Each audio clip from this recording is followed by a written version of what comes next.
Pembahasan yang akan kita kaji dan kita korelasikan dulu dengan pembahasan sebelumnya dari sisi bab-bab utama sehingga memberikan pemahaman yang utuh kepada kita tentang ajaran-ajaran dalam dinul Islam, dalam frame Islam. Jadi din yang kita anut, kita yakini, kita peluk bernama al-Islam. Ya, untuk itu kita disebut Muslim, orang yang memeluk Islam, meyakini Islam. Ya, inna dina indallahil Islam, sungguh ad-din yang diridhai di sisi Allah Subhanahu wa taala itu adalah Islam. Ya, wa raditu lakumul Islam dina, dan aku telah meridhai Islam sebagai din untuk kalian semua. Nah, singkatnya di dalam dinul Islam ini nanti untuk mengetahui dan mempraktekkan keindahan, kemurnian ajaran-ajaran Islam yang sekaligus juga membimbing kita semua untuk memaksimalkan tugas kita di muka bumi ini, membawa misi sebagai khalifah untuk memakmurkan, menyukseskan, menghadirkan kebaikan-kebaikan dan bersifat saling menggantikan, juga dalam saat yang bersamaan menghadirkan pengabdian kepada Allah Subhanahu wa taala. Maka puncak kesempurnaan dua misi dimaksud bisa berjalan dengan baik jika kita menjalankan tuntunan dalam syariat ini. Ya, syariat itu jalan mewujudkan semua itu, maka petunjuknya ada dalam Islam. Karena itu disebut dengan ad-din. Ya, kama tadinu tudan, sebagaimana engkau berbuat, menjalankan misi-misi dimaksud, tudan engkau pun akan dibalas. Ya kan? Jadi untuk kita berbuat sesuatu butuh petunjuk. Nah, aspek pertama telah kita selesaikan, yaitu bab yang terkait dengan keimanan. Ya, dengan pokok-pokoknya. Ini pondasinya, pondasi dasarnya. Karena tidak mungkin kita membangun sesuatu, membuat sesuatu tanpa adanya pijakan. Kita akan bersikap pun mesti ada pijakan dulu. Kita akan berbicara pun mesti ada dasar dulu. Dasar ini yang menjadikan kita bisa mengeluarkan ucapan. Kita akan memandang pun mesti ada juga landasannya dulu. Ya, dasar atau informasi awal itu yang menjadikan kita mau memandang sesuatu, menyimak sesuatu, mendengar sesuatu. Demikian pula ketika kita akan mewujudkan nilai-nilai keberagamaan kita dalam dinul Islam, mesti ada pondasinya, dasarnya. Nah, ini pokoknya ada 6 dan telah kita uraikan. Silahkan disimak, ada sekitar 60 video yang telah kita bahas terkait dengan persoalan ini. Ini pokok dasarnya. Gagal di sini, persoalan pada selanjutnya. Karena ini adalah pondasi, selanjutnya bangunan-bangunannya. Tertata bangunan itu bila pondasinya kuat. Kuatkan ini melalui pendalaman pada nilai-nilai keilmuan yang kita telah selesaikan, disebut dengan akidah. Ya. Masih ingat ya, kalau disebutkan akidah, berarti yang dimaksudkan ikatan yang kuatnya, yang mencengkram ke dalam jiwa, sehingga dengan kekuatan yang sangat erat itu, ya, kalau kita bahasakan dengan bahasa sekarang, tentakel-tentakel itu menguat, mencengkram ke dalam jiwa, ya, sehingga dengan itu sulit untuk dilepaskan, dibawa sampai dengan pulang, dan kuat untuk menghadirkan bangunan-bangunan amal setelahnya. Ya, itu yang dimaksud ya ayyuhalladzina amanu, hai orang-orang yang telah beriman itu, ittaqullaha, tingkatkan takwamu kepada Allah. Nah, takwa itu setelah kita gali dengan dalam kemarin, ya, berpuluh-puluh video, ternyata kita dapatkan kan dalam jiwa, kan, dalam nafas. Wa nafsi wa ma sawwaha fa alhamaha fujuraha wa taqwaha. Dan di dalam takwa itu, ini ada pondasi iman. Jadi kalau kita diminta meningkatkan takwa, sesungguhnya adalah meminta untuk menguatkan pondasi ini. Karena itulah kemudian di Al-Quran, kalimat iman dan takwa seringkali dipadukan. Imma dibuka dengan iman, lalu diakhiri dengan takwa, atau dijelaskan takwa dulu, lalu dijabarkan imannya, bisa terjadi. Dzalikal kitabu la raiba fi hudal lil muttaqin. Takwa dulu. Lalu alladzina yu'minuna bil ghaib, iman. Ya ayyuhalladzina amanu, iman dulu. Kutiba alaikumusiyam kama kutiba alal ladzina min qablikum la'allakum tattaqun. Takwa kemudian. Jadi kalau disebutkan meningkatkan takwa, ingat baik-baik, tujuan akhirnya adalah menguatkan pondasi iman. Ya, dan itu harus serius, harus sungguh-sungguh. Ya ayyuhalladzina amanu, hai orang-orang yang telah beriman, ittaqullah, tingkatkan takwamu kepada Allah, ya, dengan tujuan untuk menguatkan pondasi iman ini haqqa tuqatih, dengan cara yang benar, dengan serius, dengan sungguh-sungguh. Haqqa tuqatih itu sungguh-sungguh, serius, dengan benar, ya. Nah, kemudian kalau sudah kuat, ini akan mengikat. Ikatan ini disebut dengan akidah, seperti telah kita bahas. Nah, itu kalau sudah kuat mencengkram pada jiwa, kita bawa. Ya, dalam keadaan kita sudah tunduk patuh kepada Allah, berislam, muslim, jamannya muslimun. Maka itu yang dimaksudkan wala tamutunna illa wa antum muslimun, ya. Dan jangan sampai kalian semua wafat kecuali sedang menggenggam kekuatan akidah itu dan dalam bentuk kepatuhan pada Allah Subhanahu wa taala. Nah, ini kalau disebutkan akidah berarti kekuatannya, cengkramannya, ikatannya. Ingat baik-baik ya, karena ini kita tidak akan berulang kembali ke sini. Penting saya tegaskan ini semua. Nah, jika telah kuat semua cengkraman atau pondasi keimanan itu, maka karena iman konektivitasnya langsung menyambungkan dengan Allah, ya, al-ma'budul haq, ya, Tuhan yang hak, satu-satunya yang dituhankan dan kemudian juga disembah oleh kita semua, maka semua kegiatan kita yang melalui instruksi pancaran iman itu kalau sudah mengakar, maka dibimbing lewat iman bagaimana bersikap, beramal dan seterusnya. Seluruh aktivitas kita itu akan tertuju, ya, kepada yang satu, kepada Allah yang ahad, qul huwallahu ahad, menuju kepada satu titik saja, yaitu disebut dengan tauhid namanya. Jadi iman itu menjadikan hidup kita bertauhid. Jadi menjadikan seluruh aktivitas kita terkoneksi dengan Allah Subhanahu wa taala. Mengarahkan semua apa yang diinstruksikan oleh iman itu berdasarkan kepatuhan kepada Allah Subhanahu wa taala. Jadi kalau di sini Islam, orangnya muslim, ya. Nah, muslim ini maka harus bisa kemudian menguatkan keimanannya sehingga nanti karakter muslimnya juga dikuatkan dengan diksi mukmin. Ya. Untuk mencapai mukmin nanti ada dua tahapan.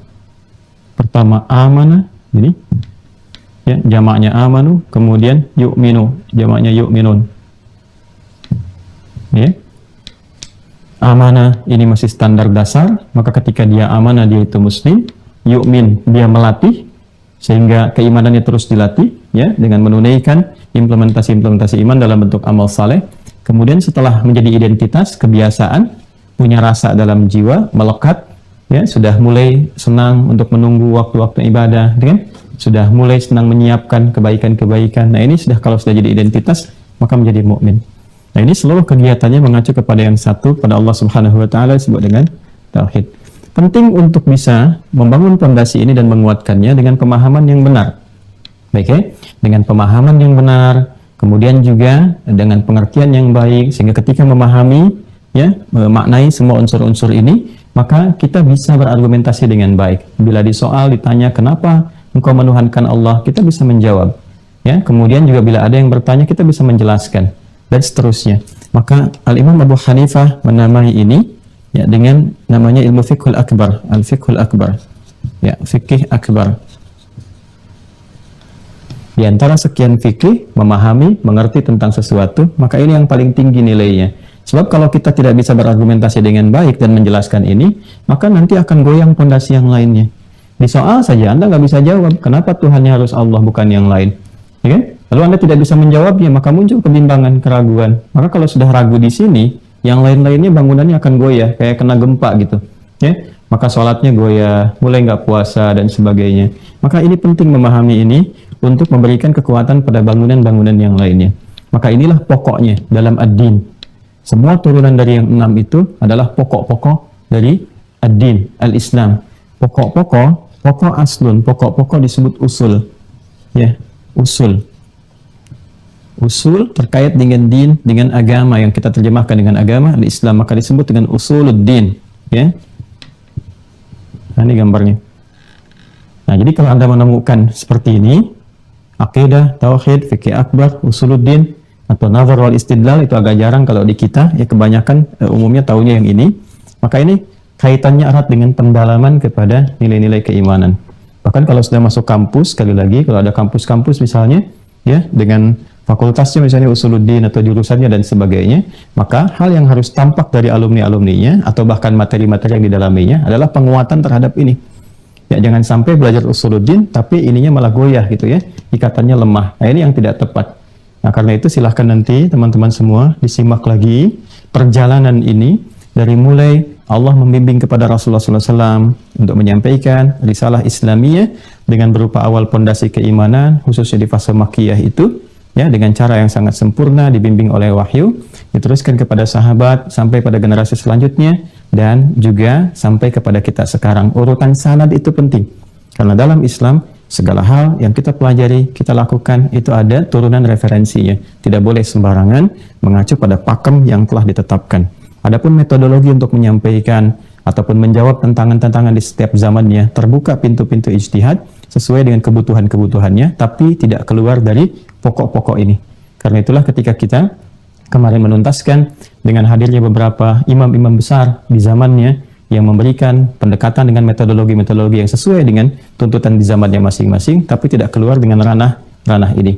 Nah, jadi itu sifatnya metodologis, tidak keluar dari tuntunan yang pokok. Maka siapapun yang merasa nyaman dengan metodologi yang dimaksudkan, silahkan diikuti sepanjang perjalanan kepada pokok-pokok utama yang telah kita sampaikan, yang para ulama menetapkan semua pokok ini dijelaskan dalam konsepsi Ahlus Sunnah wal Jamaah. Ini kita berhenti pada bagian yang kemarin. Silahkan nanti detailnya dirujuk kembali pada pertemuan-pertemuan sebelumnya, sehingga tidak kita banyak menghabiskan energi di pembahasan yang telah kita uraikan secara mendetil. Nah, sekarang pertanyaannya adalah, untuk mengukur kekuatan iman ini, kalau bahasa sekarang ini barangkali parameternya, kan? Bagaimana kita bisa mengetahui bahwa iman seseorang itu kuat, atau sudah baik, gitu kan? Atau bahkan excellent, istimewa, ya, kuat, bagus, ataukah standar saja? Ya, kalau di sini kan standar itu berarti yang ini, ya, amanah, baru beriman, gitu kan? Standar itu. Nah, kalau di sini kita sebelum kuat misalnya ada baik, ya, jayyid, good, ataukah levelnya naik di atas standar ke baik, atau memang kuat, istimewa, ya? Atau juga misalnya di bawah standar, lemah, redup. Ini yang kena penyakit kemarin, ya, dan turunan-turunan lainnya. Atau bahkan terlihat cahayanya, nah ini dia, sudah sunyi nih, ya, sudah mati nih, ya. Atau kita katakanlah sudah sekarat betul, gitu kan? Nah, cuman pengakuan di lisannya saja sudah sunyi. Nah, ini bagaimana kita bisa mengukur standar ini? Oke? Nah, maka mesti ada ukuran-ukuran, standar-standar, sekaligus pembuktian-pembuktian, sehingga kualitas keimanan seseorang itu bisa terlihat, ya, bagaimana sinyalnya, kekuatannya, pancarannya, dan sebagainya. Nah, untuk itulah kemudian Allah memerintahkan kita untuk menunaikan ibadah. Ya. Muncul apa yang disebut dengan apa? Ibadah. Ibadah. Baik, ya. Jadi dalam Islam itu selain ada konsepsi tentang keimanan, pokok-pokoknya, ya kan, pondasinya, maka pondasi ini kan harus ditampakkan. Orang kan kalau misalnya bikin pondasi, orang kan akan bertanya mau bikin apa itu, ya kan? Mau bikin apa? Ya karena kalau sudah ada dasarnya kan orang akan melihat. Oh, ini mau bikin sekolah, oh ini mau bikin pabrik, ini mau bikin gedung, ini bikin rumah, dan sebagainya, kan? Semakin kuat pondasi, semakin besar, semakin bagus, pasti ini orang sudah melihat, oh ini pasti 2 tingkat nih, ini 3 tingkat nih, dan sebagainya. Bagaimana terlihat pondasi itu benar setelah muncul bangunannya? Jadi setiap pondasi itu butuh pembuktian, ya. Setiap ada yang di hati itu juga butuh pembuktian, ya. Kan saya sering katakan, iman kan amalannya hati. Cinta amalannya hati. Segala yang bersumber dari hati itu butuh pembuktian. Perasaan itu kan di hati. Ya, ada rasa itu ketika dibuktikan lewat perilaku. Ya kan? Ada rasa tidak suka, maka muncul kata-kata yang kurang baik, sikap yang tidak enak. Itu kan pembuktian dari jiwa, dari keadaan hatinya. Ada rasa senang, muncul perhatian, muncul perawatan, dan sebagainya. Itu mewujudkan apa yang ada dalam jiwa. Iman persoalan jiwa. Karena takwa tempatnya dalam nafas, maka butuh pembuktian. Bagaimana dibuktikannya ada iman itu? Sekaligus iman juga pondasi. Lalu setelah ada iman mau membangun apa, kan? Maka dari itulah hikmahnya. Ketika seseorang sudah menyatakan beriman, ya konsekuensinya Allah harus mengujinya, ya, untuk membuktikan bahwa imannya itu ada, imannya itu muncul. Maka inilah hikmahnya. Kenapa di dalam Islam juga diperintahkan untuk menunaikan ibadah? Salah satu tujuannya adalah untuk membuktikan keberadaan iman di dalam jiwa kita, sekaligus juga tentang parameter atau kekuatan iman yang dimaksudkan. Jadi pertama, kita akan turunkan dulu dengan pertanyaan, mengapa, ya, mesti ada ibadah?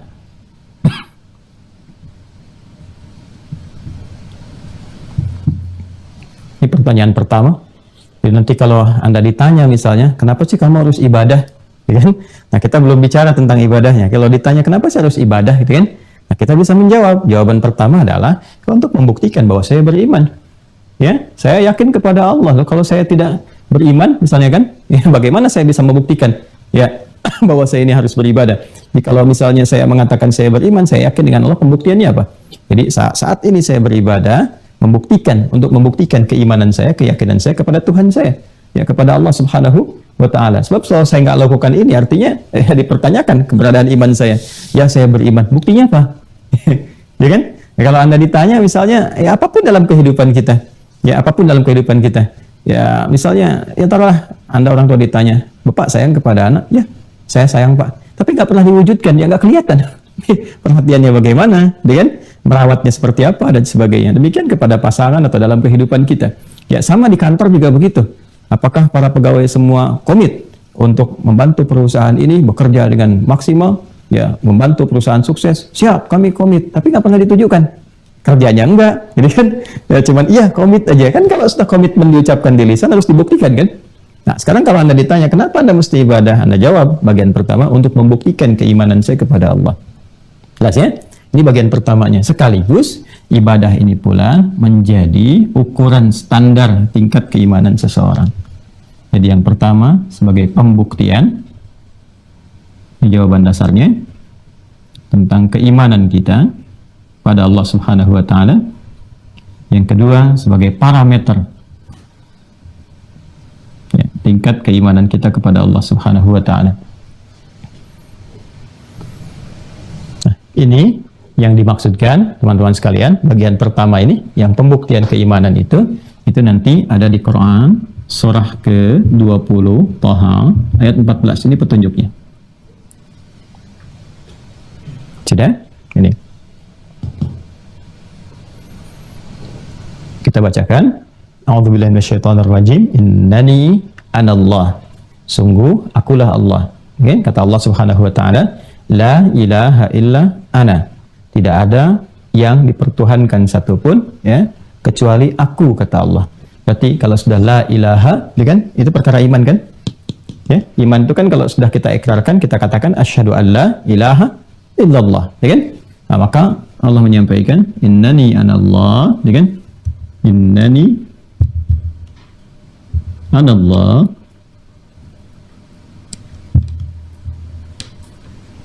La ilaha illa ana, la ilaha illa ana. Ini, nah ini sudah perkara iman.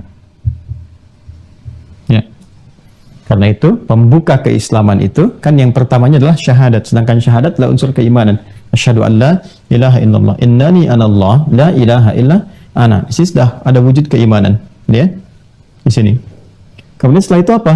Allah minta kita membuktikan keimanan kita kepada Allah. Kalau kamu memang sudah beriman, ya, sudah meyakini sepenuhnya tanpa ragu menuhankan Allah Subhanahu wa Ta'ala, maka buktikan. Fa'budni. Ya, fa'budni. Fa'budni. Ya. Nah, ini aspek ibadahnya. Fa'budni ini sudah bentuk perintah, ya. Bentuk perintah dari kata abada ya'budu. Abadah itu menyembah, beribadah, yang budu terus beribadah, menyembah, kan? Nah, orang yang menyembahnya itu disebut dengan abid, ya abid. Kemudian bentuk karakteristiknya disebut dengan abdun, ya, jamaknya disebut dengan ibadun. Baik ya? Teruskan dulu. Ini fa'budni, abud, ini kata perintahnya. Abud kata perintah. Fa'budni. Maka buktikan imanmu itu, ya. Kalau kamu mengatakan sudah beriman, buktikan keberimananmu itu dengan beribadah. Ya, kepada Allah Subhanahu wa Ta'ala. Maka dari sinilah kemudian Allah perintahkan kepada kita, ya, dengan detil-detil ibadah tertentu untuk membuktikan keberadaan iman kita. Jadi ini konsepsi dasarnya. Kalau Anda ditanya mengapa harus ada ibadah, jawabannya untuk membuktikan keimanan. Apa dalilnya dalam Islam? Ini dalilnya. Logikanya apa? Seperti tadi yang telah saya sampaikan. Jadi secara logika kita sudah jawab, ya kan? Orang yang yakin kan harus ada pembuktian. Seperti Anda meyakini sesuatu, cinta, ya, itu ada dalam keyakinan. Buktinya apa? Ada pernikahan, perawatan dan sebagainya. Komitmen dalam pekerjaan, Anda yakin akan bekerja, dibuktikan lewat etos kerja Anda yang meningkat. Nah, yakin kepada Tuhan, puncak tertingginya kepada Allah, apa pembuktiannya? Ibadah. Itu logikanya. Nah, ada nggak di kitab kamu perintahnya? Ada. supaya menunjukkan bahwa semua jalur yang terkait dengan pola ibadah kita, berislam kita, itu bukan asal-asalan, bukan buatan manusia, bukan kreatif manusia, tapi Tuhannya langsung membimbing. Ya Allah Subhanahu wa Ta'ala. Kemudian dari sini kita akan lihat dengan menunaikan ibadah yang dimaksudkan, maka ini akan jadi parameter tingkat keimanan. Ya, parameter tingkat keimanan kita. Jadi untuk mengetahui apakah ibadah seseorang kuat, kan? Nah, apa iman seseorang kuat, istimewa, standar saja atau lemah, redup, diantaranya bisa dilihat dari sini. Ya, dari aspek ibadahnya. Kelihatan kalau seseorang itu sedang ibadahnya bagus, ya, semakin bagus dia ibadah menunjukkan semakin kuat imannya. Ya, sama saja orang tua kan kalau semakin dia perhatian pada anak, ini menunjukkan semakin sayang kan kepada anaknya. Tapi kalau dia abai dan sebagainya dan seterusnya, tidak pernah memikirkan anak dan seterusnya, maka ini menunjukkan bahwa rasa yang ada dalam jiwanya itu tentang perhatian kepada anaknya dan sebagainya itu lemah kan, redup kan. Berarti ada sesuatu yang lain tuh yang menjadikan dia fokus terhadap sesuatu itu sehingga tidak memberikan perhatian sempurna kepada anak dengan turunan-turunan yang lainnya. Macam-macam nanti sifatnya.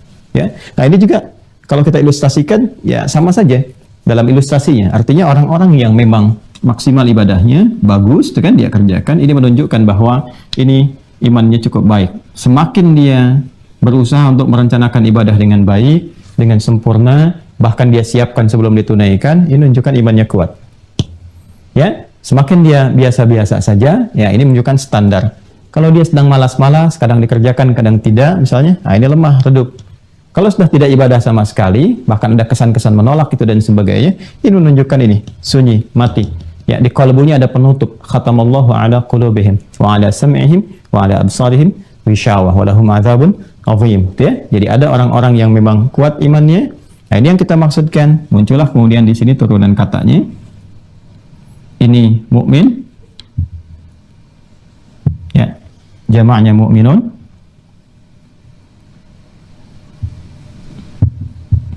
Kemudian di sini masih kata kerja yu'min untuk menunjukkan usaha, jamaknya yu'minun. Yang standar aman, jamaknya amanu. Ini tingkatan dasarnya. Ya. Jadi yang paling standar tuh yang ini, amanah. Ini standar nih.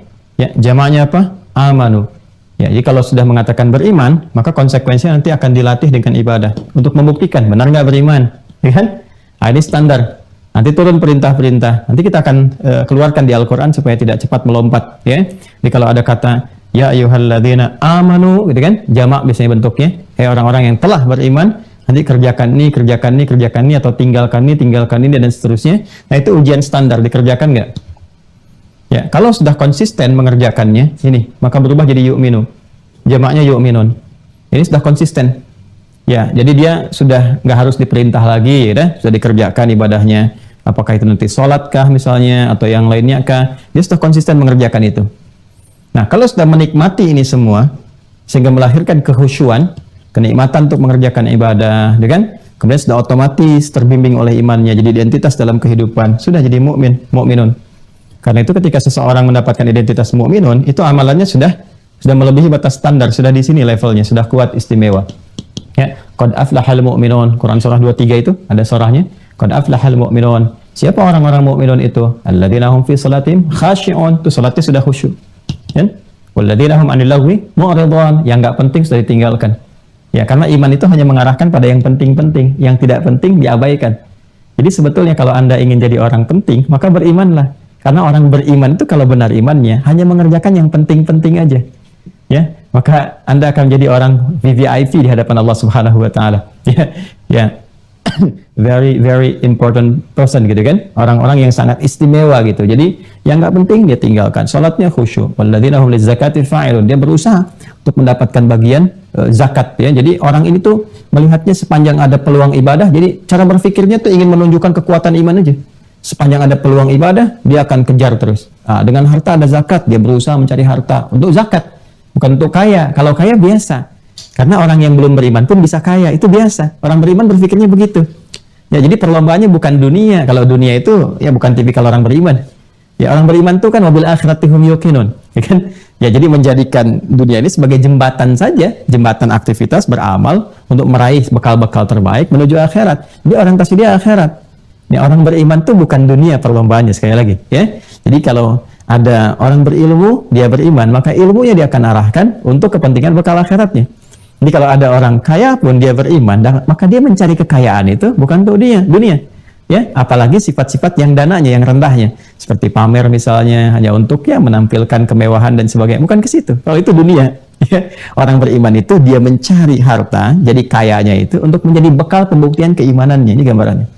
Kalau dia pejabat, maka dia akan berusaha dengan jabatannya itu membuktikan keimanannya, cari bekal akhiratnya, bukan ingin sekedar mencari kedudukan dan sebagainya. Nah ini gambaran-gambarannya, levelnya yang ini. Ini excellent, ini kuat, istimewa. Ya, kalau baik ini masih yu'minun. Jadi kalau di sini kita katakan istimewa, ya. Kalau ini kita katakan mulai kuat. Kalau ini masih standar. Nah, kalau di bawah ini nanti kena penyakit nih, teman-teman sekalian. Sudah mulai meremah, sudah mulai meredup. Ini macam-macam nih istilahnya nih. Ya, bisa jadi nanti bermaksiat, ya, karena maksiat, asa, gitu kan? Asa, gitu kan? Karena maksiat, ya, atau bergeser, ya, karena kefasikan, fusuk, gitu kan? Nah, dan seterusnya, atau karena kezaliman, zulmun, gitu kan? Nah, kalau sudah ke sini, mati ini, jadi kufur. Ini penyakitnya bisa banyak, bisa riddah, ya, orang yang disebut murtad sudah kita bahas, kan? Nah, murtad itu menghabiskan semua, ya, melenyapkan sinyal-sinyal iman itu. Kalau sudah lenyap, ya sudah, nggak ada getaran-getaran lagi, nggak ada ibadah lagi. Orang sudah murtad nanti nggak mau ibadah. Ya, nanti semakin tinggi tingkat kemurtadannya, semakin bukan yang nggak ibadah, dia menyoal ibadah yang telah dia kerjakan. Itu yang paling bahaya. Faulaika habitat a'maluhum fid dunya wal akhirah. Maka habislah semua apa yang dia kerjakan dari bangunan ibadahnya, baik di dunia ataupun di akhirat, nggak ada nilainya. Ya. Ini karena riddah. Bisa juga nanti nifak mengantarkan pada kekufuran. Nifak juga bisa mengantarkan pada kekufuran. Nih, penyebab ini juga bisa nifak. Di sini bisa nifak, ya, nifak. Orang disebut dengan munafik. Ya, dan bisa mengantarkan pada kekufuran sini. Nah, ini dari yang standar yang ini, kemudian yang lemah ini yang mati atau redup, bukan hanya redup, mati dia, senyap, ya, lenyap, ya, ini yang kufrun. Ini yang khatamallahu ala qulubihim. Qalbunnya di mana? Ya di sini kan? Ya. Qalbun itu kan letaknya di sodrun. Dalam sodrun ada qalbun, dalam qalbun ada nafas, dalam nafas ada ini, ada iman. Ya, ini kalau sudah kufrun, sudah selesai nih, jadi persoalan. Ya, tinggal nanti apakah dia mau kembali, ya, tentunya dengan doa-doa, dengan dakwah di sekitaran dia, kan, dan sebagainya. Kalau dia mau kembali, hidupkan lagi cahayanya. Kalau bertahan sampai wafat, ya selesailah di sini. Nah, ini gambaran yang pertama. Jadi kalau ditanya mengapa kita ibadah, jawabannya ini, ya, untuk membuktikan keimanan kita kepada Allah. Yang kedua, menunjukkan parameter tingkat keimanan kita. Bagi orang beriman, ada di mana posisi imannya. Jelas ya? Baik. Kalau sudah jelas ke sini semuanya, maka kita bisa memahami ketika Allah Subhanahu wa taala memberikan sekali banyak gambaran kepada kita berupa perintah-perintah, bahkan tujuan kehidupan kita dengan menjadikan ibadah, ya, bagian dari misi terpenting keberadaan kita di muka bumi ini. Maka turunlah misalnya Quran surah ke-51 ayat 56, Adz-Dzariyat ayat 56. Udah ya? Perhatikan baik-baik teman-teman sekalian. Jika Allah berfirman, "Wa ma khalaqatul jinna wal insa illa liya'budun." Dan tidaklah aku ciptakan jin dan manusia itu, kita fokus pada alam kita, pada manusia, di penciptaan manusia. Ya. Di antara tujuan tertingginya adalah illa liya'budun. Ya. Kecuali untuk memaksimalkan ibadah kepada Allah Subhanahu wa taala. Ya. Ternyata di antara tujuan kehidupan itu, tujuan kehidupan atau esensi kehidupan itu, ya, ini yang paling menariknya adalah ini. Dijadikan oleh Allah adalah ibadah sebagai bagian dari tujuan terpenting pada kehidupan, esensi kehidupan. Nah, ini apa rahasianya di sini? Ya, bukan hanya ingin menunjukkan bahwa tujuan hidup kita itu esensinya adalah ya menuhankan Allah Subhanahu wa taala, menyembah Allah Subhanahu wa taala. Itu sudah pasti. Karena dengan ibadah kita membuktikan kebertuhanan kita kepada Allah Subhanahu wa taala. Inti hidup kita kan untuk menyembah Allah, mengabdikan diri kita kepada Allah. Ini sudah pasti. Tapi ada sesuatu yang sangat menarik gitu, ya. Karena ternyata untuk mendukung misi kita pun di dunia sebagai khalifah. Ini rahasia terpenting ya dalam kehidupan. Jadi semua nyambung dalam Islam itu. Ya, untuk mendukung misi terpenting kita pun ya sebagai khalifah di bumi, ya, khalifah di ardun, di bumi, kita sebut saja dengan bumi ardunnya. Ya, Quran surah ke-2 ayat 30. Ya. Itu bisa sukses misi ini jika memang semua yang dikerjakan itu bentuknya dalam ibadah, dalam bentuk ibadah. Frame-nya ini. Ya, dan ini sudah bawaan asal dari kehidupan, bawaan asal kehidupan. Karena itu menggunakan kata khalaqa, wa ma khalaqtu. Ya, masih ingat nggak waktu dulu saya terangkan derivasi kata khalaqa itu? Ya, khalaqa itu kan penciptaan, mencipta kan dari yang tidak ada menjadi ada, dengan semua materi yang dimiliki oleh penciptanya sendiri. Ini verb-nya. Ya, infinitifnya ini kata kerja asalnya, verb. Khalaqa. Yakhluqu itu bentuk mudhari'nya terusannya. Yang penciptanya disebut khaliq. Khaliq pencipta, Allah Subhanahu wa taala. Ini kata kerjanya mencipta. Nah ya? Ini kata kerjanya. Iqra bismi rabbikal ladzi khalaq, ya? Yang menciptanya disebut khaliq namanya. Dan satu-satunya di muka bumi yang menyebut dirinya Khalik itu Allah. Ya, silahkan cek di kitab manapun Anda bisa cari yang langsung Tuhannya berkata saya Khalik. Anda temukan di Al-Quran. Ya, Quran surah ke-15 ayat 28. Wa idh qala rabbuka lil malaikati inni Khalik. Ya, dan ingatlah pelajari ketika Rabbmu berfirman kepada para malaikat, ya inni Khalik, sayalah Khalik, saya pencipta. Kan? Itu Allah Subhanahu wa ta'ala. Ini khalaqa sudah kita dapatkan banyak ayatnya. Ya. Kemudian yang diciptakannya disebut makhluk. Jadi, makhluk. Apapun yang dicipta oleh Allah Subhanahu wa ta'ala. Ya, di antaranya kan kita manusia, kan? Kita manusia. Baik, kita ambil contoh manusia, ins. Ya, bentuk tunggalnya ins, diambil dari bentuk dasarnya ins, al-ins. Dia. Dan menariknya ketika Allah menyampaikan di Quran surah ke-51 ini, Az-Zariyat ayat 56, perhatikan kalimatnya. Ini menjadikan penciptaan ini ya ditarik ke dalam bentuk personal oleh Allah. Wa ma khalaqtu. Sifatnya personal. Dan kalau sudah personal, wah ini spesial ini sifatnya. Ya. Ini sudah spesial. Aku langsung menciptakan. Ya, beginilah ilustrasinya. Walaisa kamitslihi syai'. Enggak ada yang serupa dengan apapun yang Allah tetapkan. Ya, ibu kalau misalnya mau sampaikan ya kepada tamu yang datang, lalu ibu katakan menyajikan makanan atau hidangan, ini buatan sendiri loh Pak. Beda kan? Ya, dengan beli dan sebagainya. Ya kan? Ini saya langsung yang buat gitu kan dan sebagainya. Masya Allah itu kesannya sudah beda. Nah, ini kalau sudah Allah katakan ini aku yang ciptakan, itu sudah spesial. Menunjukkan sesuatu yang istimewa. Makanya ketika Allah murka kepada iblis ketika nggak mau hormat atas perintah Allah, Allah katakan, apa yang menjadikan kamu nggak mau sujud? Ya, kepada makhluk ini yang aku ciptakan sendiri. Dia kata Allah, ini aku ciptakan ini ciptaanku, dan aku perintahkan untuk menghormatinya karena hikmah tertentu. Ya, jadi bukan karena keadaan makhluknya, tapi ini bersumber dari Allah, sesuatu yang sangat istimewa. Jadi penciptaannya saja sudah istimewa. Istimewa. Nah, yang menariknya tidak pernah ada sesuatu yang disebutkan istimewa di dalam Al-Quran kecuali semua turunannya istimewa. Semua turunannya. Ya, karena itu ketika Allah menciptakan ya manusia ini, saya tarik ke manusia ke sini dengan istimewa, ya, wa ma khalaqtul jinna wal insa, kita ambil insnya karena ini dunia kita, dengan istimewa, maka apa yang terjadi? Masya Allah, fisiknya Allah jadikan istimewa secara fisikal. Laqad khalaqnal insana fi ahsani taqwim. Fisik itu kan mendukung untuk aktivitas kan? Ya, kalau sudah beraktivitas jadi insan kan? Pernah saya terangkan di pertemuan yang lalu. Ya, jadi insan. Laqad khalaqnal insana fi ahsani taqwim. Bahkan bersumpah dengan 3 risalah kenabian yang paling viral. Ya, Nabi Isa alaihissalam, Yesus Mesias, ya kan? Wattini wazzaitun. Nabi Musa alaihissalam, waturi sinin. Nabi Muhammad sallallahu alaihi wasallam, wa hadzal baladil amin. Laqad khalaqnal insana fi ahsani taqwim. Fisiknya istimewa. Kemudian segala fungsi fisik yang melekat pada dirinya pun istimewa. Ya, ada di Quran surah 17 itu ayat 70. Walaqad karramna bani Adam, dan kami lekatkan kemuliaan kepada seluruh anak cucu Adam. Jadi Anda bisa bayangkan, ini istimewa fisiknya, fungsi yang melekat kepada fisik itu pun diistimewakan. Walaqad karramna, dan kami muliakan. Ya, istimewa.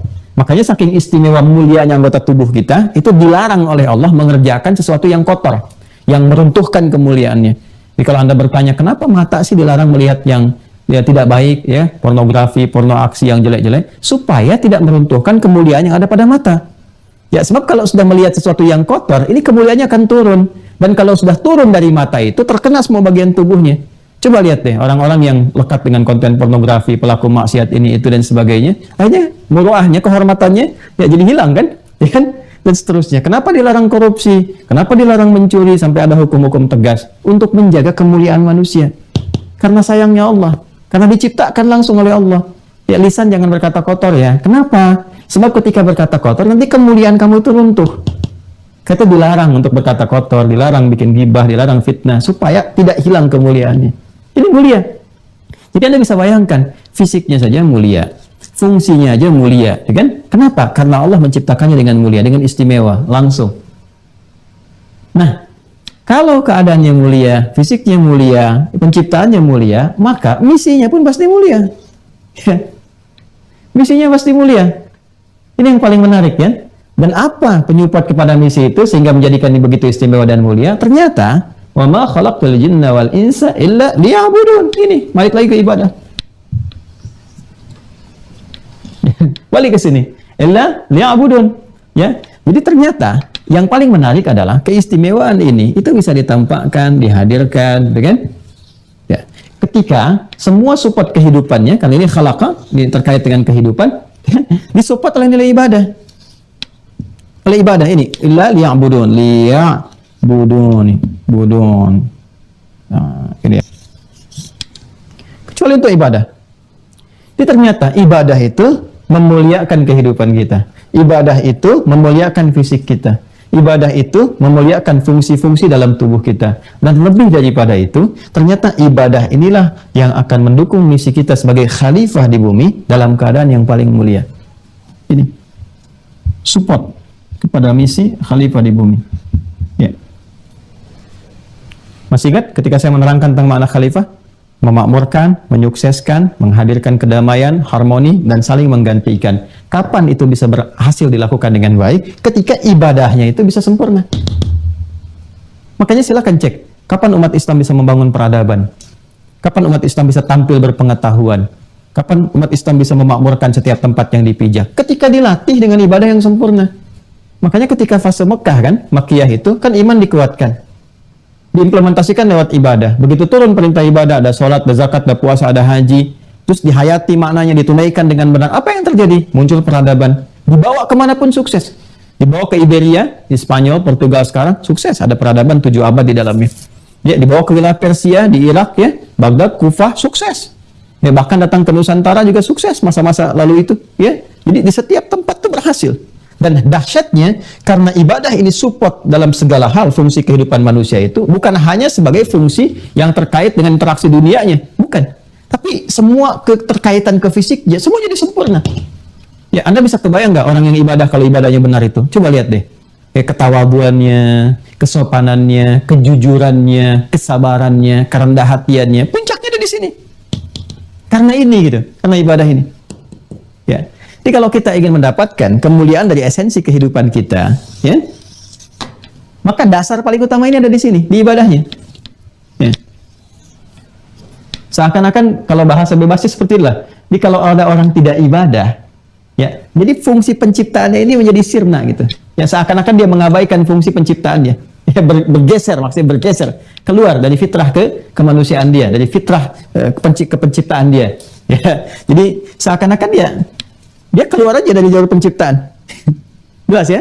Nah, ini bahasa tegasnya demikian. Jadi kembali lagi ke sini, kalau kita katakan mengapa ada ibadah, ini jawaban pertama, ya kan? Kemudian sebagai parameter, dan saat yang bersamaan ibadah juga akan mensupport semua kesuksesan misi ya sebagai khalifah di muka bumi, sekaligus juga memberikan kekuatan-kekuatan kepada kita dan keindahan dalam bersikap. Ini gambarannya. Jadi kalau kita mengerti dengan beribadah itu akan melahirkan berbagai keistimewaan, kemuliaan-kemuliaan yang dimaksudkan, maka dalam menjalani ibadah itu akan lahir motivasi. Ya. Karena mengetahui hikmahnya.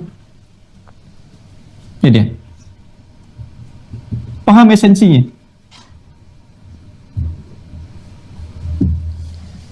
Jadi nanti begitu Allah turun perintahkan untuk ibadah, dan kita ngerti ini. Ya, dasar ini, kenapa saya awalkan dasar ini? Supaya nanti saat turun detailnya ibadah, kita sudah mengerti. Oh, diperintahkan ke sini tujuannya untuk ini.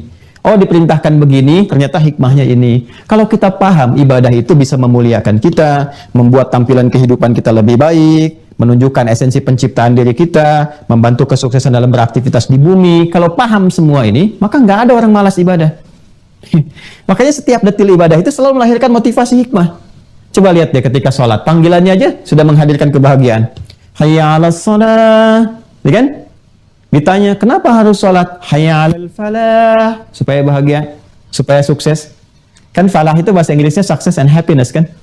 Ya, zakat, ketika Anda bertanya, kenapa pasti zakat misalnya? Dijawab, zakat menjaga keadaan diri engkau supaya tidak tamak dengan dunia, menumbuhkan sifat sosial supaya dalam berkehidupan itu bisa menumbuhkan rasa-rasa perhatian, berbagi, saling menguatkan, dan seterusnya, ya kan? Ya, menyucikan jiwa, menambah lagi harta, dijelaskan caranya, begini orientasinya, ya.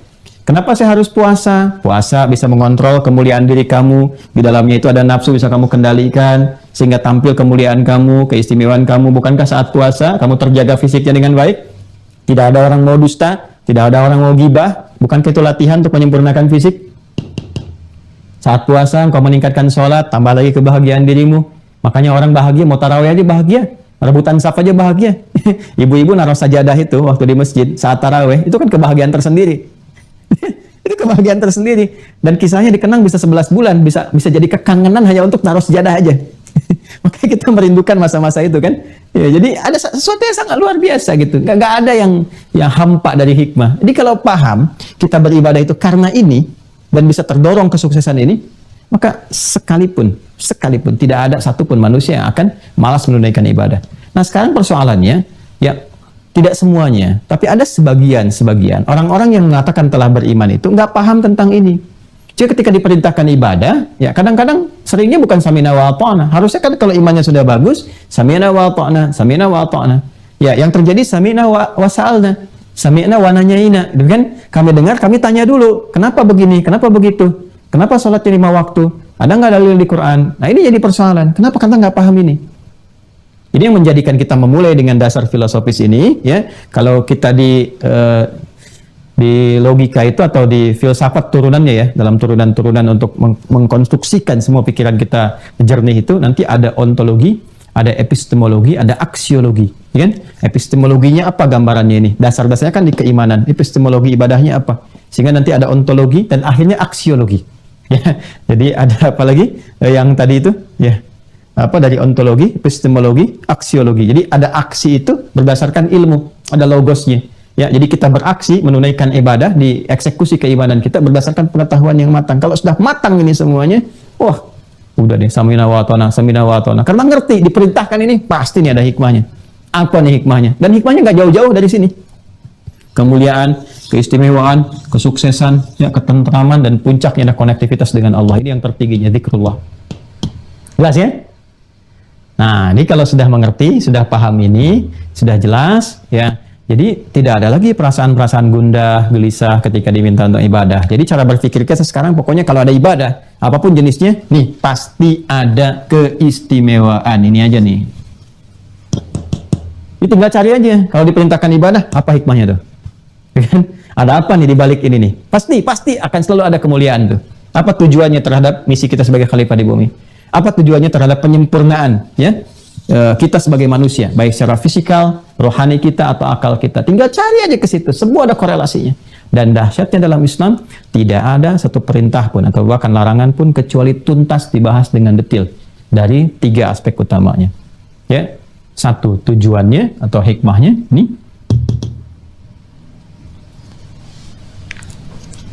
Kedua, caranya.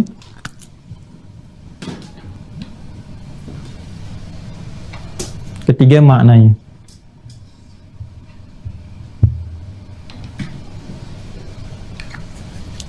Ya. Dan yang paling dahsyat, ada referensi yang tersambung kepada sumber asalnya, dalilnya. Ini nih yang menjadikan kita tuh istimewa. Ya, boleh jadi ada sementara orang yang membuat konsepsi ibadah. Ya, misalnya dibuat sebuah pakem jadi agama, makanya kan ada agama arbun, ya. Agama-agama yang kadang-kadang dibuat oleh manusia sendiri sebagai satu keyakinan, dibuat sendirilah konsepsinya. Ibadahnya begini dan seterusnya, tapi tidak memiliki apa yang saya berikan ini, dalil. Ya, kita itu jelas ketersambungannya. Ya, di Islam tuh Masya Allah terjaga semua, terjaga. Semua konektivitasnya itu kalau sudah ada dalam frame Islam tersambung semua kepada sumber utamanya, yaitu Allah Subhanahu wa Ta'ala sebagai Sang Pencipta. Ya. Lalu diberikan ini penjelasannya, petunjuknya kepada Rasulnya, ya Rasulullah SAW. Makanya disebut Rasul Allah, ya kan? Yang diberikan risalah, misi, tugas untuk menjelaskan ya kepada manusia, ini loh cara mengerjakannya begini, maksudnya begini, maknanya begini, hikmahnya begini, dan seterusnya. Ini Rasul ditugaskan demikian. Ya, karena itulah ketika nanti kita diminta mengerjakan apapun, semua yang kita kerjakan, semuanya akan tersambung keseluruhan keterangannya ke sini. Ya, kepada Rasul, Rasul pun bersumber dari Allah Subhanahu wa Ta'ala langsung. Nah, sekarang kalau Anda mau cari ya untuk menguatkan keyakinan kita sebagai Muslim, ya kita kalau mau yakin sebagai Muslim kan semua harus tersambung, terkoneksikan, terkorelasikan, ya kan? Nah, sekarang imannya kepada siapa? Allah. Yang nyuruh membuktikan iman siapa? Allah. Buktinya apa? Lewat ibadah. Konsekuensinya yang minta kita ibadah pun kan semua keterangannya dari Allah. Nggak boleh dari yang lain kan? Karena iman kitanya kepada Allah. Maka ibadahnya pun harus dari Tuhan yang diperintahkannya, jangan dari manusianya. Ya jangan sampai miss, jangan bergeser imannya kepada Allah. Yang menyuruh membuktikan kita iman kepada Allah, Allah sendiri kan? Maka yang harus membuktikan itu harus memberi jalan kepada kita. Bagaimana cara membuktikannya? Nah, jalan itulah dalam bahasa Arab disebut dengan syara'ah. Konsepsinya disebut dengan syariat namanya. Ya, syariat. Ini dia. Jadi kalau kita bertanya, ya Allah, ya Engkau perintahkan aku beriman, aku sudah beriman kepadamu. Dan Engkau meminta aku membuktikan. Kita tanya, gimana caranya ya Allah? Jalannya seperti apa membuktikan saya beriman? Ya kan? Maka Allah sampaikan, syara'a lakum minad din. Syara'a itu jalan. Ya. Konsepsinya disebut dengan apa? Syariat. Maka ibadah kaitannya dengan syariat. Ya, iman kaitannya dengan akidah. Makanya kita memiliki namanya akidah dan syariat, iman dan amal, ya kan? Nah, jalan ini jalan beribadah ini semua harus terkoneksi lagi kepada Allah lewat Rasul kepada Allah ke sini.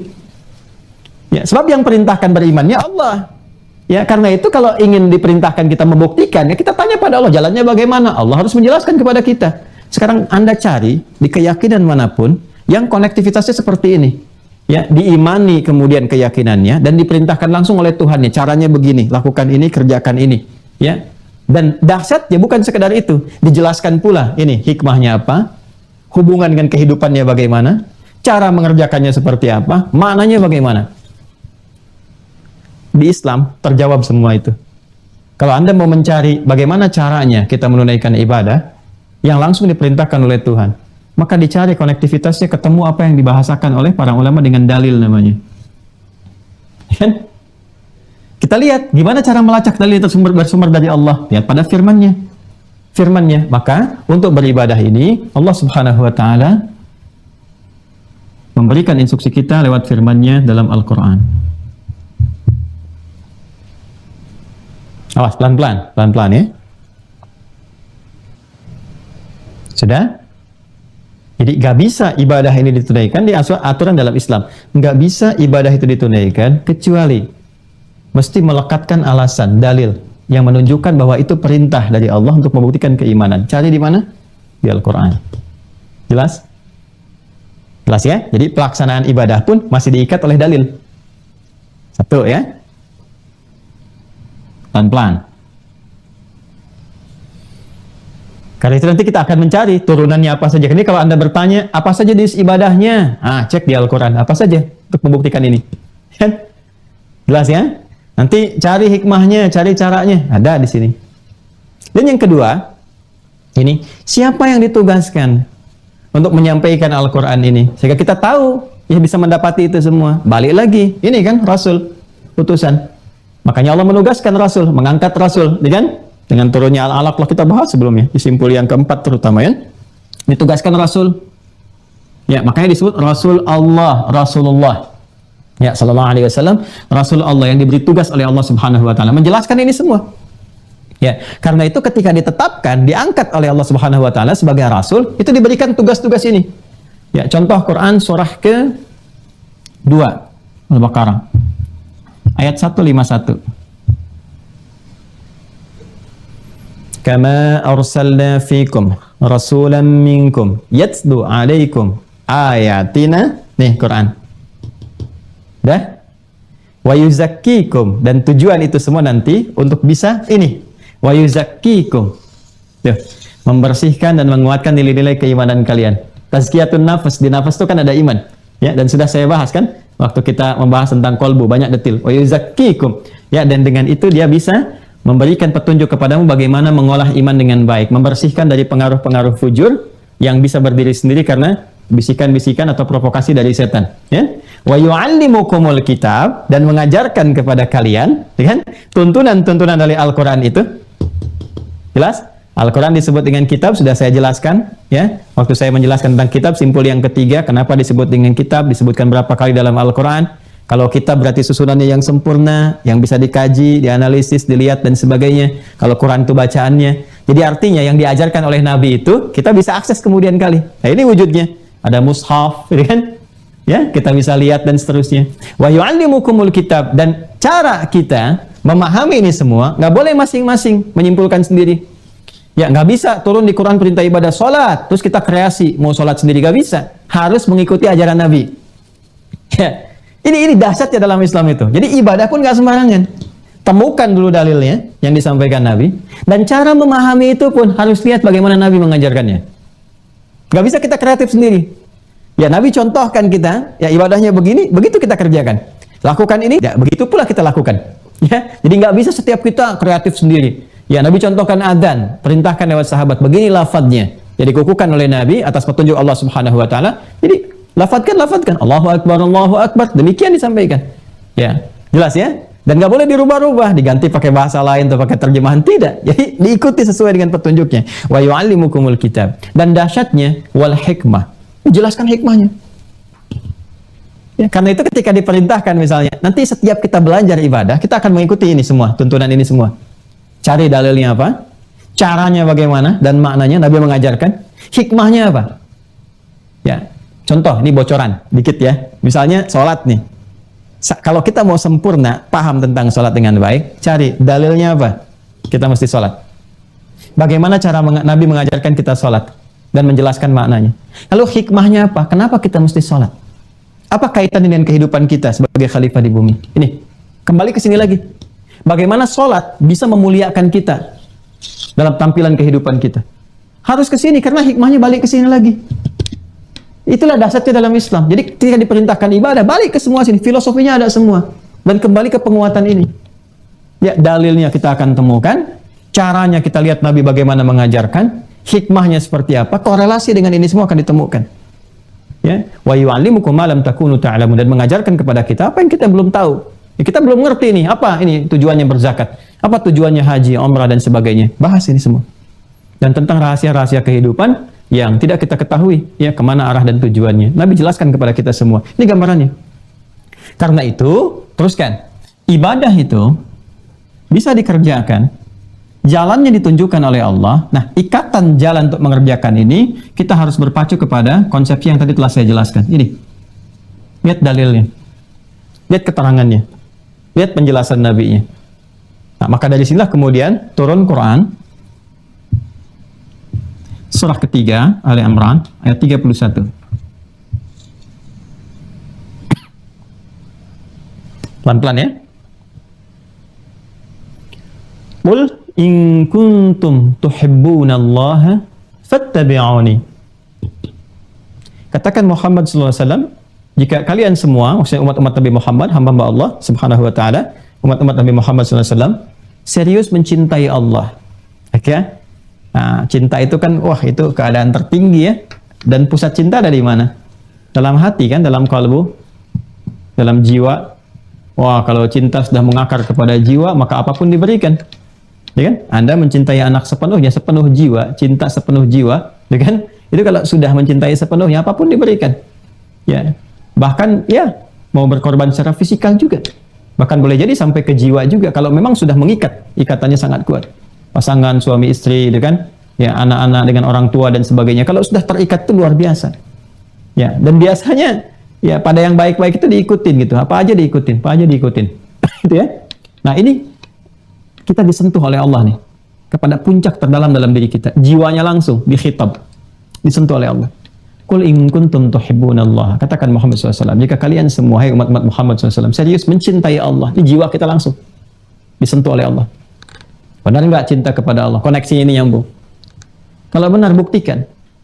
Ya, buktikan iman kalian itu yang terkoneksi dengan Allah, dengan benar-benar mencintai Allah Subhanahu wa taala. Ya, dengan cara apa? Dengan cara ibadah yang konsepsinya fattabi'uni, mengikuti Nabi Muhammad sallallahu alaihi wasallam. Jadi saking sayangnya Allah kepada kita, cinta itu kan sayang, puncak sayang tertinggi itu kan cinta, ya kan? Saking sayangnya Allah kepada kita, mencintai kita sepenuhnya, itu sampai diberi jalan supaya nggak salah, supaya nggak keliru, ya. Makanya kalau sudah nanti ada petunjuk dari Nabi, dijelaskan oleh para ulama kita sesuai dengan standar-standar fikih yang benar, yang bersanad, yang terhubung, udah ikuti, kerjakan. Dan dampaknya besar sekali. Allah kasih bonus. Bukan hanya memuliakan keadaan diri kita, membuat langkah kehidupan kita di bumi jadi nyaman, sukses, bagus, makmur. Bukan hanya itu. Tapi menjaga kita dalam kebaikan-kebaikan. Dengan cara apa? Wa yaghfir lakum dzunubakum. Ya, yuhibbukumullah, Allah balas mencintai kita, wa yaghfir lakum dzunubakum, dan mengampuni dosa-dosa. Nah, di antara bukti Allah mengampuni dosa itu bisa tampak lewat penjagaan Allah kepada kita supaya terjaga dari keburukan-keburukan. Makanya kalau orang rajin ibadah, itu secara otomatis itu yang salah-salahnya itu terjaga. Ya, terjaga, tertutup gitu. Kalau dia memang konsisten menunaikan ibadahnya. Nah, jadi makanya orang-orang yang rajin sholat, rajin baca Quran, gitu kan? Nah, dan seterusnya itu kalau benar dikerjakannya, benar, tahu hikmahnya, ya tahu caranya, tahu maknanya, belajar dengan bagus, maka hal pertama yang muncul dalam dirinya adalah kebaikan-kebaikan. Ya, sabiquna fil khairat. Jadi orang-orang yang pionir dalam kebaikan-kebaikan. Nah, ini gambarannya. Nah, jadi di sini kita dapati satu kesimpulan, ya pelan-pelan ya. Ya, pertama terkait dengan ibadah ini, Islam menjelaskan kepada kita tujuannya apa. Sudah? Jadi kalau saya bertanya, kita ujian, ditanya apa tujuan dari ibadah, Anda harus bisa menjelaskan, ya? Yang tadi saya uraikan. Baik terkait dengan pembuktian iman, penjagaan ya terhadap kemuliaan manusia, ataupun support kepada misi sebagai khalifah di bumi. Jelas ya? Ini tiga yang pokok. Jadi kalau ditanya apa tujuan ibadah, ada yang terkait dengan pembuktian dan parameter keimanan, pembuktian iman kita kepada Allah, ukuran keimanan kita. Yang kedua, ada yang terkait dengan penjagaan ini, kemuliaan kita sebagai manusia. Dan yang ketiga adalah terhadap support, ya, menjadi support, penopang, pendukung terhadap kesuksesan misi kita sebagai khalifah di bumi. Ini agak dalam sekali kajiannya ya, tapi saya berharap bisa menyampaikan secara runtut sehingga mudah untuk dipahami. Yang kedua, dasar kita beribadah. Dasarnya apa? Ya, jadi kalau ditanya nanti, dari mana kamu tahu ya kalau ibadahnya harus begini? Ya, kita harus bisa menjelaskan. Nah, inilah indahnya kita. Dasarnya kita punya jalannya, ada syariatnya. Ya, kalau sudah disebutkan dasar, berarti ini kaitannya dengan dalil. Ya. Jadi sekaligus ini menjadi petunjuk kepada kita kalau kita ingin menunaikan ibadah, maka cari referensinya, dasarnya. Dalilnya apa? Tadi dalam Al-Quran ditemukan. Lalu dalam Al-Quran ini nggak boleh ditafsirkan sendiri. Lihat petunjuk Nabi. Masih ingat? Semua yang Nabi jelaskan, ya kan? Rincian-rinciannya, detailnya, contohnya dan sebagainya. Ya, ketika itu menjadi jalan kita untuk mengikuti, disebut dengan sunnah namanya. Kalau cuma dilekatkan saja pada Rasulullah, perkataan, perbuatan, sifat, sikap, ketetapan, takdirnya beliau, itu disebut hadis. Tapi kalau sudah menjadi konsepsi jalan yang kita ikuti, disebut sunnah namanya, singkatnya demikian. Ya, maka dari itu kita cek dalilnya mana, misalnya di Al-Quran ada, ya kan? Dalam sunnahnya, dalam hadisnya seperti apa, ya? Kita cek keseluruhan itu untuk membuktikan kebenaran risalah Islam. Dan semua tersumber ke sini. Makanya dalam Islam itu nggak ada yang sifatnya dibuat-buat. Semuanya itu pakemnya ada. Ya, itulah dahsyatnya dalam Islam itu, semua aturan itu ada, jelas sekali. Sumbernya kembali ke sini lagi. Ya, dicari pun Anda mengerjakan ini, dalilnya apa? Ada semua. Ya, jelas ya? Ini tujuannya ada, dasarnya ada, kemudian caranya. Cara menunaikannya, cara dan maknanya. Sudah? Maka ini dalilnya dalam Al-Quran, dalam hadis ditemukan. Caranya kita mengikuti petunjuk Nabi menjelaskan praktek-praktek Nabi sebagai teladan. Ya, dari mana taunya caranya kita mengikuti petunjuk-petunjuk yang Nabi jelaskan? Quran surah ke-33 ayat 21. Ya. Quran surah 33 ayat 21. Laqad kana lakum fi Rasulillahi uswatun hasanah. Ya. Sungguh telah kami tetapkan kata Allah, ya sungguh telah aku tetapkan kata Allah pada pribadi Rasulullah SAW itu, ya pada misi yang melekat pada Rasulullah itu, ya kan ini Rasul itu pembawa risalah, misinya. Ya, nama sifatnya Muhammad SAW, misi yang diberikannya disebut dengan risalah, bila melekat pada sosok disebut dengan Rasul. Laqad kana lakum fi Rasulillahi, ya telah ditetapkan bagi kalian, ya pada semua yang terkait dengan Rasulullah itu, ya uswatun hasanah. Semua keteladanan yang baik untuk diikuti. Jadi kita caranya ngikut apa yang dijelaskan Nabi. Nah, penjelasan Nabi ini diwariskan kepada generasi setelahnya. Yang punya tugas untuk menangkap itu semua dan menerangkan kepada kita, namanya ulama, jamaknya. Ulama. Tuh lihat sanadnya tuh di kita itu, Masya Allah, lengkap sekali. Ya. Dari mana taunya? Keterangan Nabi sendiri. Ya. Dalam hadis riwayat sahabat Abu Darda. Wa innamal ulama'a warathatul anbiya, kata Nabi, dan tunggu para ulama itu pewarisnya para nabi. Jadi para nabi itu meneruskan ajaran-ajarannya ke setiap masa. Ya kan? Di setiap masa itu kan di masanya beliau ada sahabat. Dari sahabat meneruskan lagi kepada tabi'in. Tabi'in meneruskan lagi kepada tabi'ut tabi'in, terus berganti generasi sampai dengan ke kita. Nah, orang-orang yang bisa menerima ajaran itu dengan baik, mengkodifikasikannya, kan, menghafal dengan sempurna dan bisa dikonfirmasi. Jadi bukan satu dua orang. Ya, banyak ini. Ya banyak, di setiap masanya itu ada tabaqah, tingkatan-tingkatannya, itu di setiap masa itu ada kumpulan-kumpulannya, sehingga mengonfirmasi. Ya, karena itu Masya Allah indahnya dalam Islam, di setiap generasi itu akan ada ulamanya. Ya, dan setiap ulama punya jalurnya. Jadi misalnya sekarang nih kita ada di masa kini ya. Ini kita ambil, kalau kita ambil pakai Masehi misalnya, Nabi itu kan di abad ke-6 sampai 7 Masehi, lahir 571 kan? Wafat 634. Sekarang kita sudah abad 21 kan? Tuh lihat tuh. Udah kurang lebih hampir 15 abad. Ya, hampir 15 abad tuh. Baik, bisa kebayang nggak? Di sini kita ada ulamanya nggak sekarang? Ada. Ulama sekarang. Ulama sekarang belajarnya dari siapa? Dari ulama sebelumnya, abad 20, abad 19, abad 18, abad 17, terus sampai nyambung ke sini generasi sahabat. Dan dahsyatnya kalau Anda lacak semua ibadah yang kita kerjakan sekarang sama persis dengan apa yang dikerjakan di masa-masa umat pada masa Nabi Muhammad SAW. Sholatnya nggak ada yang beda, bacaan Qurannya sama, semua tuh. Ini yang disebut dengan sanad namanya. Dan sanad ini yang dimiliki oleh Islam. Makanya semua terjaga dalam kita tuh terjaga. Sekarang mau dicek misalnya, ya ada yang menisbatkan dia kepada umatnya Nabi Musa alaihissalam. Bisa nggak dicek nih? Di zaman sekarang sampai ketemu zaman Musa, betul seperti itu. Lihat dalilnya, ada nggak dalilnya? Kitabnya masih utuh nggak? Bisa dilihat nggak di keterangan kitabnya? Siapa yang meneruskan itu sampai ke masanya sekarang?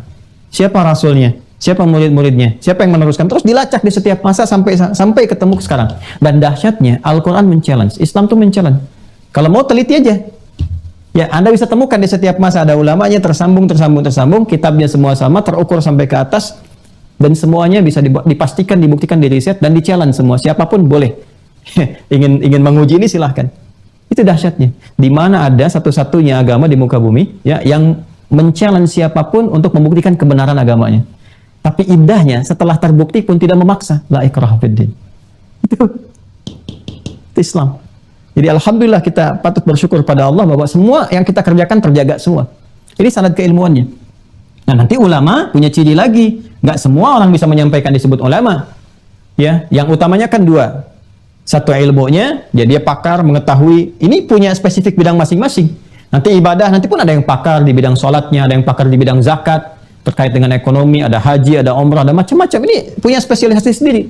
Ya, sehingga Imam An-Nawawi mengatakan wala yata'allamu illa mimman kamulat ahliyatuhu di kitab At-Tibyan itu, ya, dan tidaklah seorang murid belajar kecuali dari para ulama, ya, alim yang sempurna spesialis di bidang keilmuannya. Jadi kalau kita mau belajar ibadahnya apa yang kita kerjakan, cari yang pakar di bidangnya.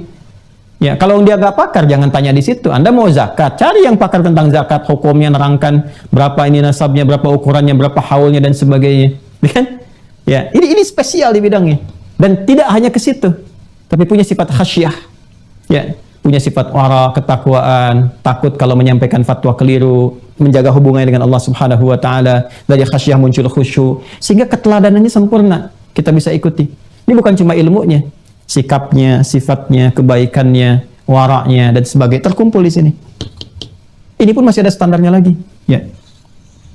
Nah, jadi ini kita ingin konfirmasikan kalau kita ingin bahas ibadah, tujuannya dasarnya berupa dalil, caranya nanti dan makna terhubung pada Rasul, contoh dijelaskan oleh ulama sampai kepada kita, ya. Jadi nggak bisa kita ngaji ke Rasul langsung. Gimana kita? Ya kan kita tidak pada masanya, tidak berjumpa dengan beliau. Jalurnya lewat mana? Nanti kita akan bahas ini. Ini semua kita akan bahas. Ini kan baru pengantar. Ini sampai sekarang kita baru muqaddimah. Belum kita mulai ini. Ini baru muqaddimah. Saya ingin akarnya itu kita kuat dulu gitu. Ya, kalau sudah paham akar, gampang nerangkan ke atas. Ya. Nah, yang terakhir hikmahnya. Hikmah. Hikmah ini nanti akan menerangkan antara hubungan ibadah dengan keimanan dan manfaatnya dalam konteks kehidupan kita di bumi sebagai khalifah, juga menyempurnakan ini keberadaan tokoh Tuhan diri kita sepenuhnya. Hikmah ini yang akan menjelaskan. Ya. Seperti sholat nanti kalau kita kerjakan, apa dampaknya kepada pribadi secara fisik, tanha 'anil fahsya'i wal munkar. Apa dampaknya kepada jiwa, tatmainnul qulub, ala bi dzikrillah tatmainnul qulub. Ya kan? Apa dampaknya kepada ini fungsi kehidupan, menghadirkan kebahagiaan, kesuksesan, bimbingan, ya, mendekatkan kepada solusi. Banyak hal nanti kita turunkan. Nah ini, jadi harus begini. Kalau ini kita kerjakan, nikmat ibadah itu. Ya. Bahkan kita tunggu-tunggu. Makanya sahabat itu kalau jauh-jauh udah nungguin Ramadan, selesai Ramadan masih nungguin aja Ramadan berikutnya gitu. Ya. Salat juga sama, baru selesai subuh dan nungguin lagi berikutnya. Ya, ada salat apa lagi nih? Saking pengennya mendapatkan semua keistimewaan itu. Kalau tahu ini, ya tahu ini. Nah kadang-kadang persoalannya ini tujuan dan dasar filosofisnya nggak dikaji. Cukupkan kita ikutin aja ada petunjuk bagaimana, caranya bagaimana. Rata-rata sampai di sini ibadah itu yang dikerjakan saat ini pada umumnya walaupun tidak semuanya. Ya, silakan. Karena apa yang terjadi? Yang dipelajari kan demikian. Ya, caranya dikerjakan. Sudah, yang penting tahu cara takbir sampai dengan salam. Karena tidak mengetahui dasar tujuannya, nggak ada motivasi. Akhirnya banyaknya pertanyaan. Barusan duhur, kok udah asar lagi? Oh, kan? Karena pondasi nggak kuat. Ini persoalan. Hikmah juga nggak dapat, karena itu nggak berdampak. Orang dulu sholat, dari orang yang perilakunya begitu buruk gitu kan, ya, dari yang ada yang berzina, merampok, membunuh, macam-macam, itu ketika sholat pada tobat semua, pada baik, berubah drastis. Ya, Masya Allah, 180 derajat berubah, jadi lebih baik, istimewa, dari jahiliyah jadi khair ummah. Pertanyaannya, kita kan mengerjakan ibadah yang sama, sholatnya sama kan, secara ritual, dari takbir sampai salam, dikonfirmasi serupa, nggak ada yang beda. Kenapa hasilnya tidak sama? Di sini persoalannya nanti. Di hikmahnya. Ya, padahal ketika Allah kemudian memberikan perintah kepada Nabi untuk menjelaskan kepada kita konsepsi ibadah, hikmah itu melekat. Bahkan ini doa pertama yang dimintakan oleh Nabi Ibrahim dan Nabi Ismail alaihissalam ketika mereka memohon ada nanti terlahir Rasul penutup di dekat Ka'bah. Karena Rasul penutup itu mulia, lahirnya harus di tempat yang mulia, waktunya pun mulia. Maka di Al-Baqarah ayat 129, Quran surah 2 ayat 129 itu hikmah disertakan. Rabbana wab'ats fihim rasulan minhum yatlu 'alaihim ayatika wa yu'allimuhumul kitaba wal hikmah wa yuzakkihim innaka antal azizul hakim. Nah, ini gambarannya. Nah, karena itu semua pembahasan tentang ibadah ini kita akan ikat dengan 4 pendekatan ini. Tujuannya, dasarnya berupa dalil, dan caranya, maknanya, dan hikmahnya seperti apa. Jelas sampai sini? Wah, kalau jelas, nah inilah muqaddimahnya. Ya, muqaddimahnya sampai di sini, paham, baru nanti kita akan bicara tentang turunannya. Ya, 1, apa saja detil ibadah, detil ragamnya atau jenisnya yang diperintahkan oleh Allah Subhanahu wa taala kepada Rasulullah agar dijelaskan kepada umatnya, dikerjakan oleh umatnya demi membuktikan keimanan itu sekaligus hikmah menyempurnakan tugas sebagai khalifah di bumi dan juga keberadaan pribadinya itu. Ya, secara singkatnya apa detil atau ragam ibadah, jenisnya apa saja, ada apa aja gitu di ibadah itu. Oke, itu satu. Dua, ini akan kita bahas. Dua,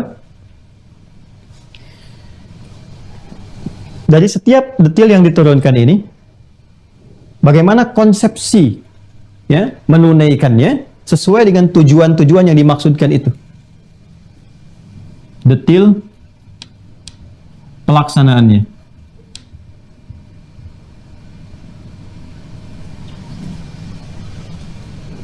Nanti kita akan masuk ke sini. Ya? Baik. 3. Ketika sudah ditunaikan, bagaimana kita bisa melihat keberhasilannya? Ukurannya apa? Ya, bahwa ibadah itu telah ditunaikan dengan sempurna. Apa parameter keberhasilannya? Maka kita akan belajar tentang parameter keberhasilan ibadah.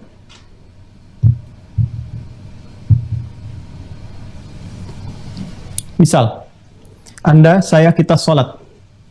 Ya kan? Perintahkan, detil. Pertama misalnya sholat. Bagaimana pelaksanaan sholat itu? Maka kita turunkan ini. Lalu setelah selesai sholatnya, bagaimana tahunya kalau sholat kita itu berhasil? Cirinya apa? Tandanya apa? Sampai ke sana. Nah, harus ada itemsnya itu apa aja tuh? Ya, 1, 2, 3, 4, 5 misalnya. Atau penanda keberhasilan kita. Kalau belum sampai ke sana, maka kita harus koreksi. Boleh jadi, apa miss-nya? Persoalannya ada di mana? Mungkin di detil ya. Caranya nggak seperti yang diajarkan Nabi misalnya. Ya kan? Kita belum mengerti tentang hikmahnya. Kita belum paham tentang tujuannya. Kembalinya ke sini lagi. Nah, 3 inilah yang akan kita bahas. Baik-baik ya. Ya, yang akan kita pahami, yang akan kita pelajari sampai kita paham dan mengerti. Dalam bahasa Arab, paham dan mengerti itu disebut fikih namanya. Fikih. Oke. Ya, paham dan mengerti disebut fikih namanya. Dan ini isyarat dalam Al-Quran bahwa mempelajari semua ini terkait dengan ibadah itu, Allah meminta kita bukan sekedar menunaikan, tapi juga ya menghadirkan pemahaman terhadap apa yang akan kita pelajari itu sehingga terasa kehusyuan. Ya, dan kenikmatan dalam menjalankannya. Perintah yang mengandung unsur pemahaman, perintahnya disebut tilawah namanya. Tilawah.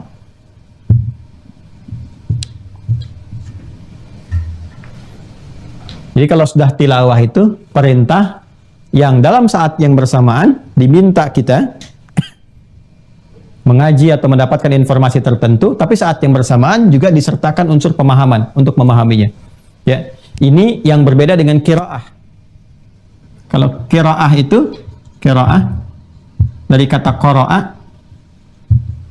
qara'a, perintahnya iqra, itu hanya menekankan pada aspek bacaan saja, tanpa menuntut pemahaman.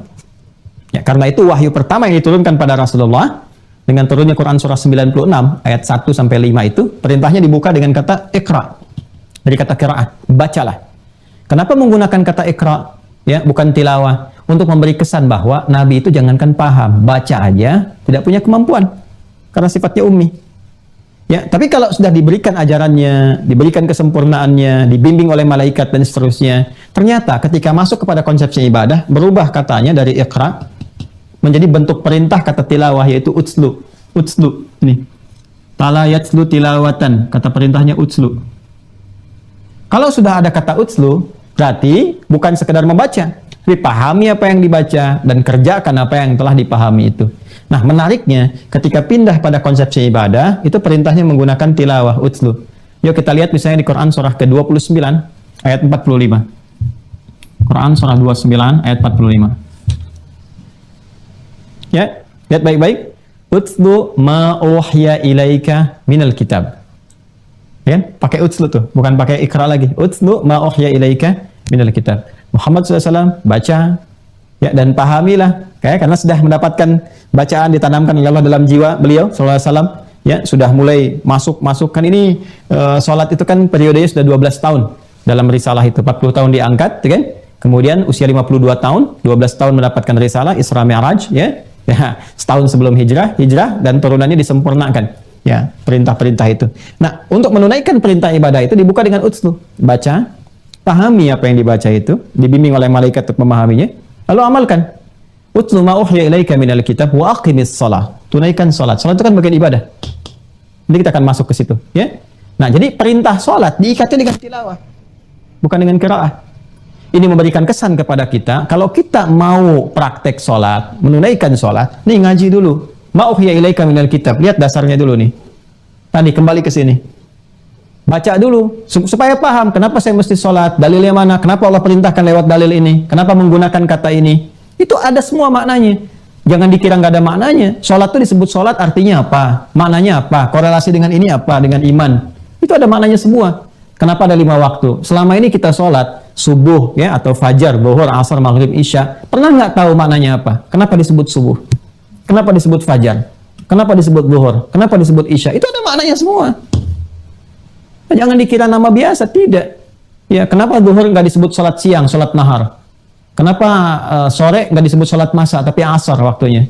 Kenapa zuhurnya zuhur? Kenapa nggak nahar? Ya, dan seterusnya. Ini ada makna. Kenapa isya bukan lail? Ini ada maknanya semua. Ya, makanya baca dulu, pahami dulu. Nah, praktek untuk memahami itu disebut fikih namanya. Dan fikih itu implementasi dari iman. Karena ketika kita ngajinya pakai fikih, itu disebut oleh Allah tipikal orang beriman. Quran surah ke-9 ayat 122. At-Taubah ayat 122. Wa ma kanal mu'minuna liyanfiru kaffah. Tuh, iman dulu, mukminun lagi. Dan tidaklah orang-orang yang memiliki identitas iman itu melekat iman pada dirinya, liyanfiru kaffah, bergerak semua ke medan juang karena ada iman, berjuang, ya. Itu di masanya waktu masih ada pertahanan-pertahanan, ya ada invasi militer ke Madinah dan sebagainya, maka dia pertahankan itu supaya wilayahnya juga terjaga, masyarakat tentram, nyaman, dan iman itu membawa kemaslahatan.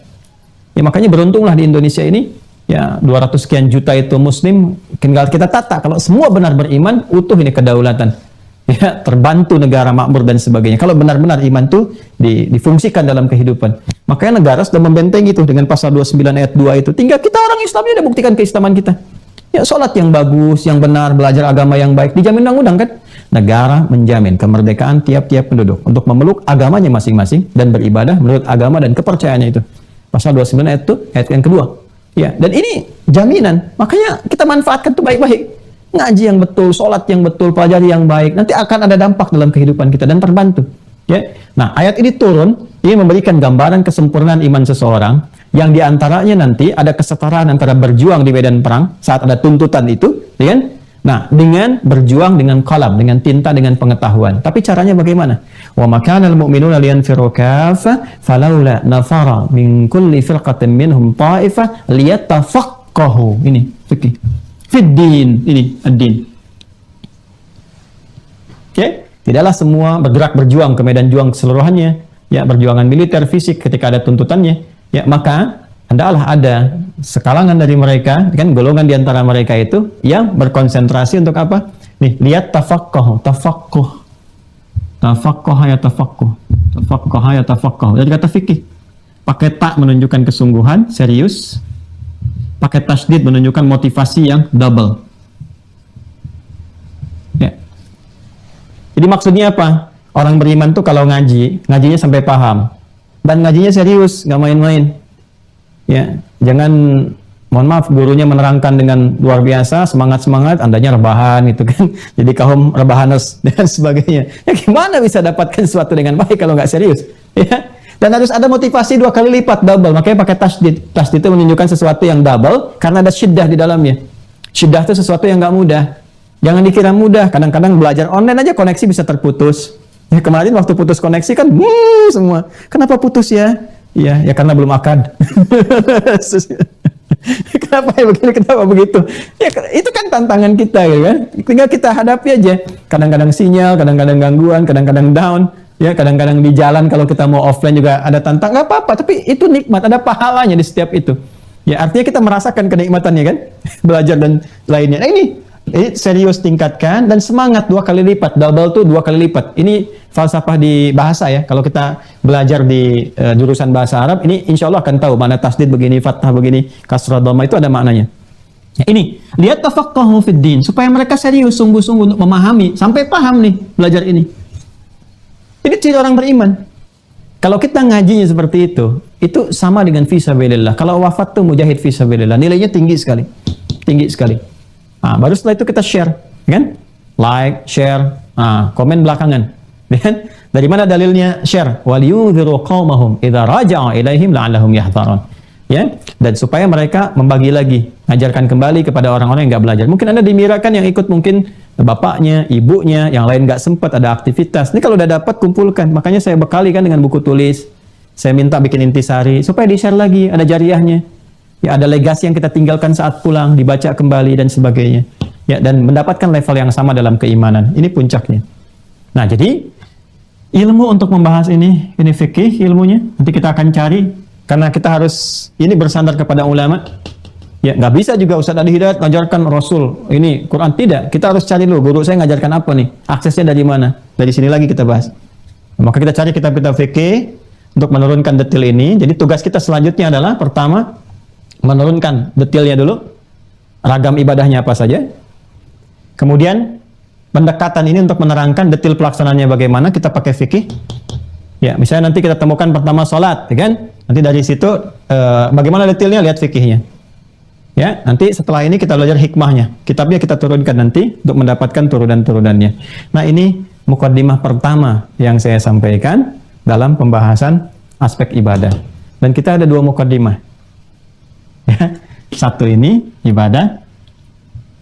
Ya.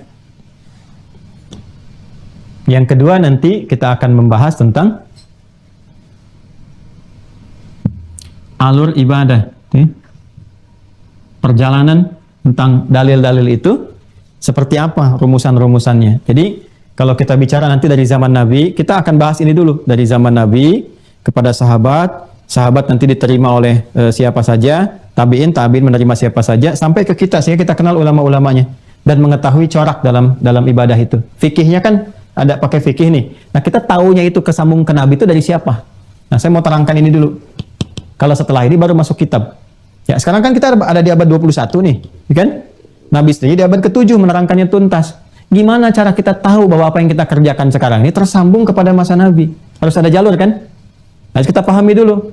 Nah, dengan membahas alur ini, kita bisa yakin bahwa apa yang kita akan pelajari ini semua benar sumber informasinya. Jadi kita telusuri alur referensi ibadahnya. Itulah yang akan kita bahas di pertemuan berikutnya, sehingga nanti jelas turunan-turunan ini, dan di situ nanti akan kita temukan seperti kita membahas akidah. Ya, apa yang disebut dengan madhab, kan? Apa yang disebut dengan bid'ah, apa yang disebut dengan turunan yang lainnya, di situ kita akan temukan. Kalau sudah jelas ini, baru kita masuk kepada detail ibadahnya.